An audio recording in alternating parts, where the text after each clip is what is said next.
అంటే కొద్దిగా నీళ్లు తగ్గాయి కానీ ఇంకా చాలామంది బాధలో ఉన్నారు. ఇన్ఫ్లో ఆ వాటర్ అయితే కొంచెం తగ్గిందని అందరూ కూడా ఒప్పుకుంటున్నారు. ఇంకా 1 or 2 hours చూడాలి బుడమేరు నీళ్లు తగ్గడం. అదే సమయంలో కృష్ణాలో అయితే నాకు అప్పుడు వచ్చిన ఫిగర్ ఇప్పుడు మళ్ళీ ఒకసారి రివ్యూ చేస్తాను. బ్యారేజ్ ఎంత వస్తుందని 10 lakhs దాటింది. ఇప్పుడు 10 lakhs దాటింది. దాన్ని బట్టి ఇంకా కొంచెం మానిటర్ చేసుకోవాలి. రాత్రికి అంతా రేపు ఉదయానికి తగ్గుముఖం పట్టే అవకాశాలు ఉంది.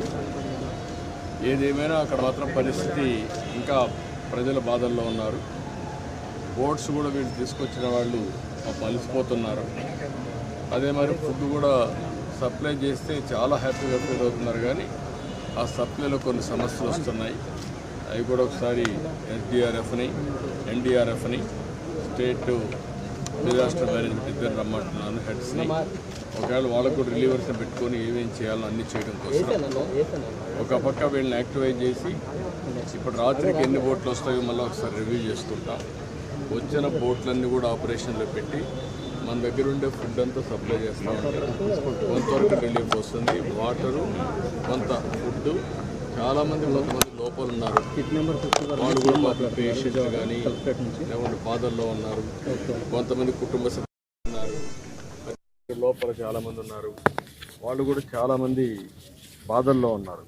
మా ఇంట్లో వాళ్ళు మరుగయ్యారు, మీరు తీసుకురండి అని బాధల్లో ఉన్నారు. ప్రతి ఒక్కరిని తేవడానికే ప్రయత్నం చేస్తాం. అయితే కొంచెం టైం వెనక ముందు ఉంటుంది. అన్ని విధాల ప్రయత్నం చేస్తాం.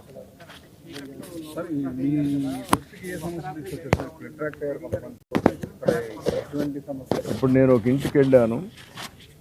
ఆ ఇంటి కూడా నిలబడుకొని అందరినీ మాట్లాడాం కొంతమందితో దారిలో. వాళ్ళంతా ఏంటంటే బాధల్లో ఉన్నారు. నేను వాళ్ళకు కొంత ఈ తీసుకుపోయినటువంటి ఫుడ్డు అదే మరిగా ఈ బిస్కెట్స్ ఇవన్నీ అందజేసాం, వాటర్ అందజేసాం. చాలా హ్యాపీగా ఫీల్ అవుతున్నారు. కష్టంలో ఉన్నప్పుడు వాళ్ళ ముఖంలో ఆనందం, ఒక ధైర్యం వచ్చింది. అదే మరిగా ఒకరిద్దరు మేము రావాలి ఎట్టైనా తీసుకెళ్ళండి అంటే వెనకనెక్కిచ్చాం. అలాంటి 1-2 చేయగలిగాం. అయితే ఏది ఏమైనా అందరికీ న్యాయం జరగాలి.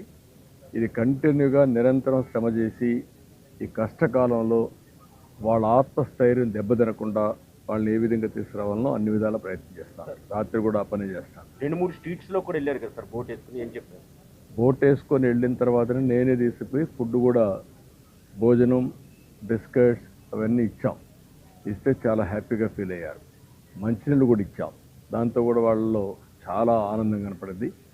ఇంకా రాత్రికి ఎంతవరకు వీలైతే అంతవరకు నీళ్లు పుష్ చేయాలి.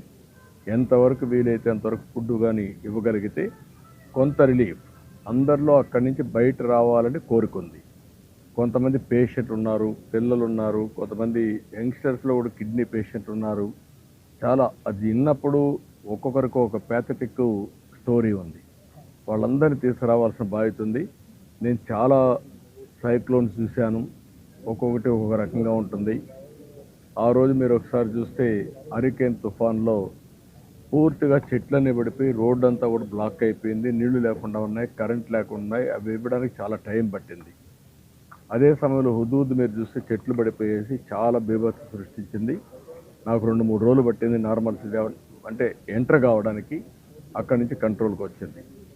ఆ 2 ప్లేసుల కంటే ఈ ప్లేస్లో వాటర్ ఒకటి పెద్ద సమస్య. అంటే నాకు కూడా పోవడానికి మళ్ళీ ఇక్కడి నుంచి అక్కడికి వెళ్ళడం, బోట్లో ఎక్కడం, కొన్ని ఇండ్లే చూడడం, ఇవన్నీ చూసి మళ్ళీ ఇక్కడికి రావడం, మళ్ళీ వీళ్ళందరినీ అలర్ట్ చేయడం, ఇవన్నీ చేయాల్సి వస్తూ ఉంది. అంటే ఇది నిరంతరం ఏ విధంగా చేయాలి, ఎట్లా దీన్ని స్ట్రీమ్లైన్ చేయాలి, ఎంత తొందరగా వీళ్ళని ఆదుకోగలుగుతామో అన్ని ప్రయత్నాలు చేస్తాం.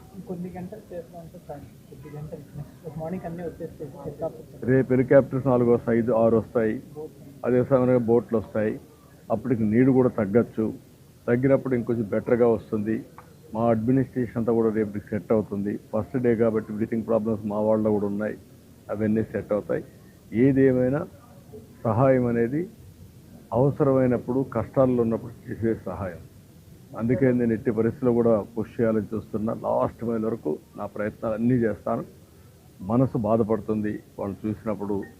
చాలా గుండె తరక్కపోతుంది. కానీ ఒకసారి లిమిటేషన్